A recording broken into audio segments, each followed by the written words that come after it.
Ever had your whole life turn upside down in one night? That happened to me. One moment, I was helping my girlfriend of 5 years get ready for her company's annual gala, and the next, I was hearing the word that changed everything: roommate. My name's Noah.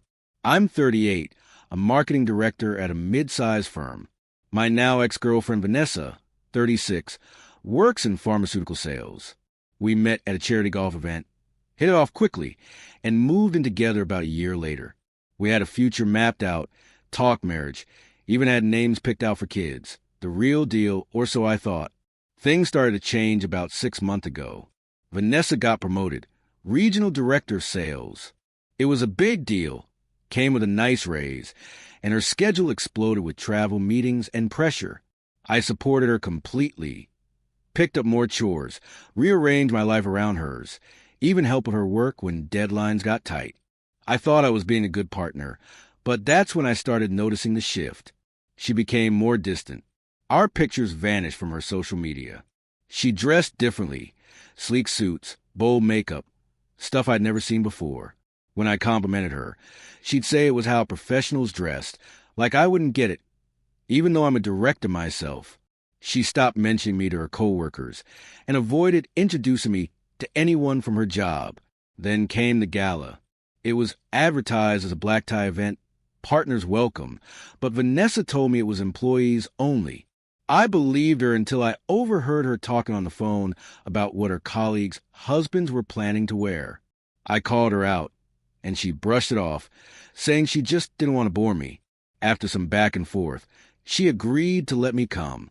I bought a new Armani suit for the occasion, nothing flashy, just something that fit the atmosphere. The night of the event, Vanessa looked incredible. It was at a high-end hotel with gourmet food and a full bar.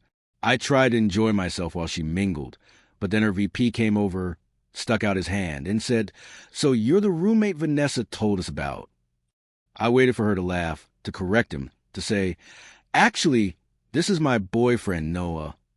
But she just nodded and said, "Yeah, we share an apartment. It's convenient." I stood there, stunned, a champagne glass halfway in my mouth. Tried to understand what I just heard. When we were alone, I asked her quietly, "Roommate?" She rolled her eyes and said not to make a scene. Her boss was old school and didn't think dating was professional. I reminded her we didn't even work together.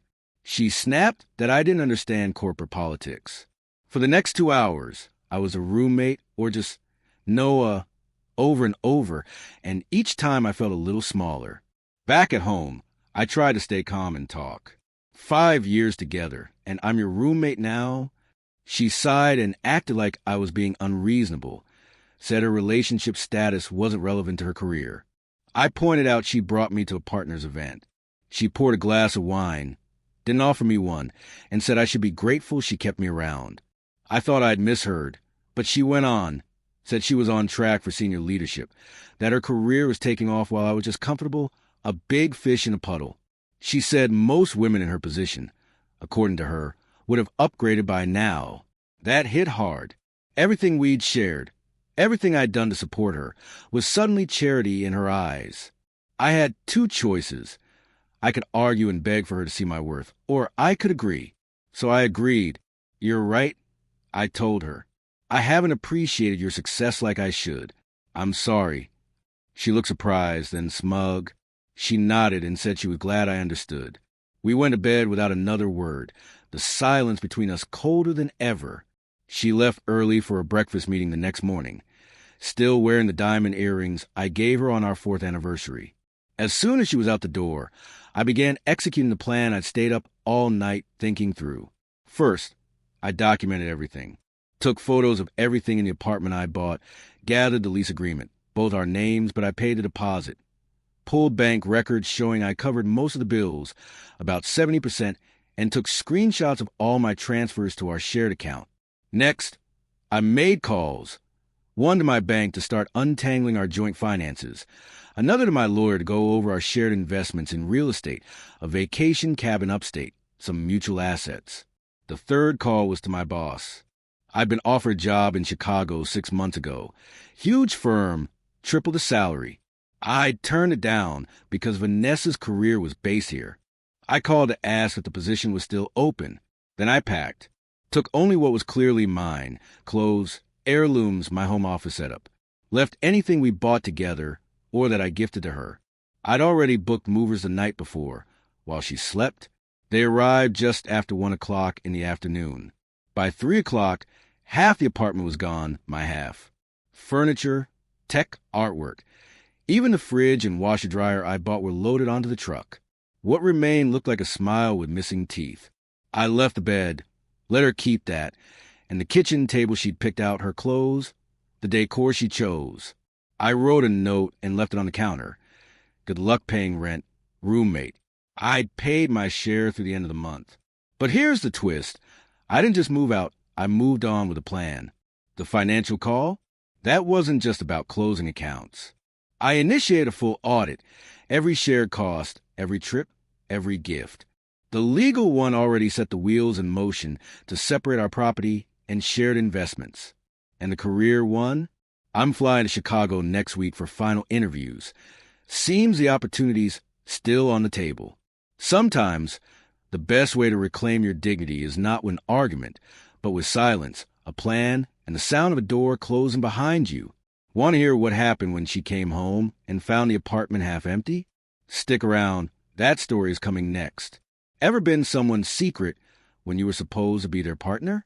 Back then, I didn't realize just how deep Vanessa's deception ran. It wasn't just that she introduced me as a roommate at one of her work events. It was a double life she had been living beneath the surface. Later that same afternoon, while checking into a hotel, I got a call from a number I didn't recognize. It was Graham, Vanessa's VP. "Noah, this is awkward," he began, "but are you and Vanessa still together?" I was thrown off, not just by the question, but by the fact that he had my number. He reminded me that I'd given him my business card at the gala months ago, offering help with marketing if ever needed. He said he'd held on to it because something about our situation had always seemed strange. I told him Vanessa and I had just broken up. There was a pause. "I thought so," he said. "Look, you should know, last night I called you a roommate because that's what she's been calling you for months. But there's more. She's also been involved with someone else. Charles from legal. They've been pretty open about it at events you didn't attend. The floor dropped out from under me." He described them holding hands at retreats, sharing hotel rooms on work trips, behaving like a couple, while I unknowingly played the role of cover story. I thanked him and ended the call, all my hands trembling. I hadn't just been overlooked, I had been used. The calm, calculated breakup I had orchestrated suddenly felt far too generous. I moved into what I now know was a scorched earth response. Within 2 days, I withdrew my share of the vacation property we co-owned, forcing a sale at the worst possible market timing. I notified our landlord I wouldn't renew the lease, which had 60 days left.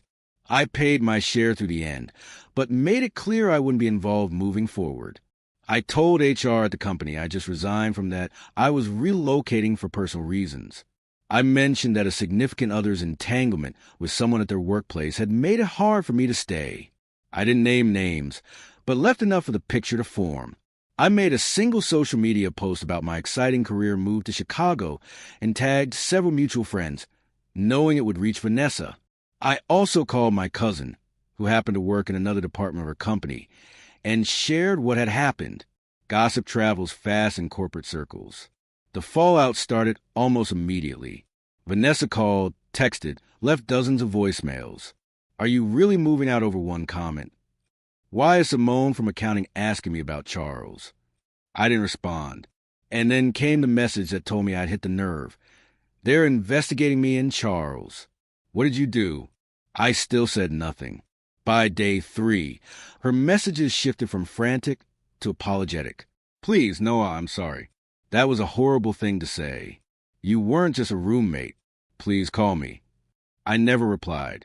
By the end of that week, I'd signed with my new firm in Chicago, put down a deposit on a lakefront apartment, and was loading up my car for the drive. That's when she showed up. She'd found me through the hotel booking. I'd use our joint credit card at first before switching it out, knowing she'd see the charge. Her arrival wasn't a surprise. Her appearance was. Gone was the polished executive. In her place stood someone hollowed out, disheveled, and broken. Was this all because I called you my roommate? She asked, voice thin with emotion. No, I said quietly, the first word I'd spoken to her since everything fell apart. It's because when I asked you why, you said I was lucky you kept me around at all. She stammered. I didn't mean it. I was stressed. I was showing off for the married guy you were sleeping with. I cut in. She winced. Graham told you? Everyone did, apparently. I was the last to know. Tears streamed down her face. I made mistakes. But you ruined everything. My job, my credit, my life. That's not justice. That's revenge. And there it was. The moment I realized I had crossed a line. Not because she didn't deserve consequences, but because I become someone I didn't recognize. I'd started with righteous anger. Somewhere along the way, it had curdled into something cold and calculated. You're right. I admit some of this. I didn't plan it to go this far. I didn't expect how everything would collapse. Then help me, she pleaded. Tell HR it wasn't true, that you made it up. I never spoke to your HR. I said honestly, everything that happened came from inside. And no, I'm not going to lie to protect you. She stared at me, mascara streaked down her cheeks. I loved you, she whispered. It wasn't all fake. I shut the trunk. Funny thing about love, it needs respect. And apparently, even as your roommate, I never earned that. I got in the car and drove away, watching her disappear in the mirror. Chicago was waiting. 6 months have passed. The new job is going better than I ever imagined. I've made friends, dated casually, built a life that feels solid. I've even started to feel like myself again. Through mutual contacts, I heard Vanessa was eventually reinstated at her company, but with a demotion. Charles was shuffled off to another division. She's living in a smaller apartment now, and I'm told she sold off much of her wardrobe to stay afloat. Her credit took a hit when I closed our shared accounts. 2 weeks after everything, she showed up at the hotel. That confrontation was the last time we spoke directly, but she still calls sometimes, leaves messages. I don't respond. Recently, she sent an email. It was long, sincere, and for once, without excuses. She apologized. I appreciated it, but I didn't reply. Some chapters aren't meant to be reopened. The cabin we co-own finally sold after sitting on the market for months. My lawyer handled the paperwork. We split the proceeds based on our original agreement. It wasn't much, but it was fair. Looking back, I know we both did damage. Her betrayal, my response. The difference is, I can own what I did. That's something. For those wondering if revenge feels good, it doesn't. Not really. It feels empty once the fire burns out. What does feel good is moving forward, building something new, realizing I never needed someone else's approval to know my worth. I'll never be anyone's placeholder again. That was the cost of my self-respect, and it was worth every cent.